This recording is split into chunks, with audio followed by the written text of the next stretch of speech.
On our strategy review, as you know, we had to pause for a little while because of COVID and because of the necessity to actually concentrate all the brainpower and all the forces of the ECB on devising those new tools and making sure that we could actually respond to the objectives that we had. And we are now resuming our strategy review with the appropriate sequence of seminars, with reactivated work in the various work streams that have been identified. And let me just give you, I know that you're probably familiar with it already, but mention for all the audience the various work streams that we have, because I think it really demonstrates the scope of our review and the depth that we want to develop in so doing. So we will cover topics like inflation measurements. That's an important one that is often debated. That's coming up on September 23rd. We will also work on ECB's price stability objective. As I said earlier, it's one of our key focus. Eurosystem modelling, very important in order to identify whether we are capturing all the right ingredients and whether we are working them out in the adequate way.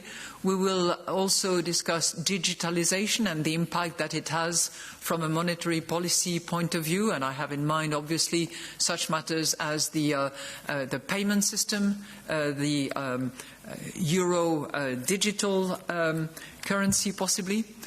Our topics will include climate change. As those who listen carefully to me, it's a topic that I'm very keen about, which I believe has a systemic dimension that applies actually to price stability.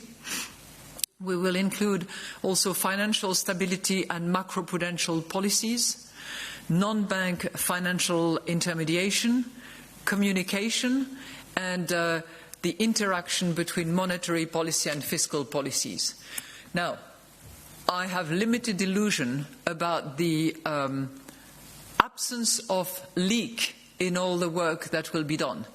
But my hope is that we can have sufficiently cohesive a process so that we can actually, as we move along, possibly signal directions without actually settling on any particular final considerations, because all these topics actually interact and will matter when it comes to defining our overall strategy.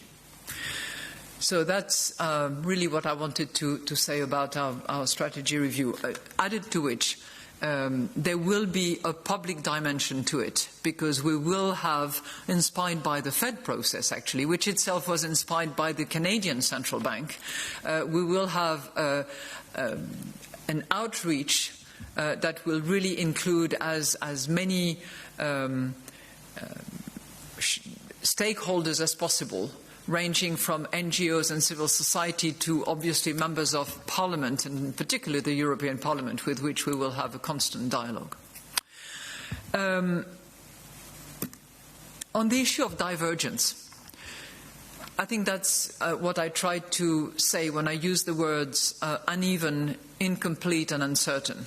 And as a result of these three components, we are likely to see divergence. We are seeing divergence, actually, depending on how bad countries were hit by coronavirus, depending on what fiscal position they started from, depending on how much fiscal space they had available, depending on the strength of their banking sector, and so on and so forth.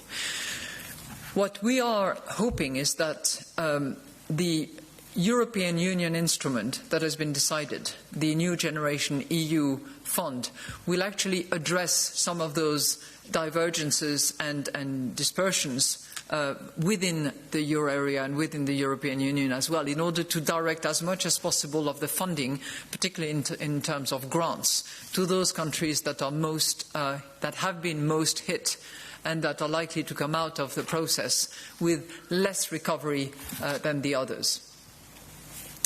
And I think that the flexibility that we have embedded in PEP is also a tool that we have used in order to help in that process. Thank you.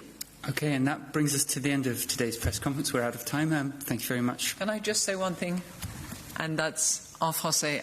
Je voudrais juste évoquer un instant la mémoire d'Antoine Rufnac, qui était un homme d'État et dont l'enterrement a lieu précisément aujourd'hui, à l'heure où je vous parle, et qui était quelqu'un qui comptait beaucoup pour moi. Merci.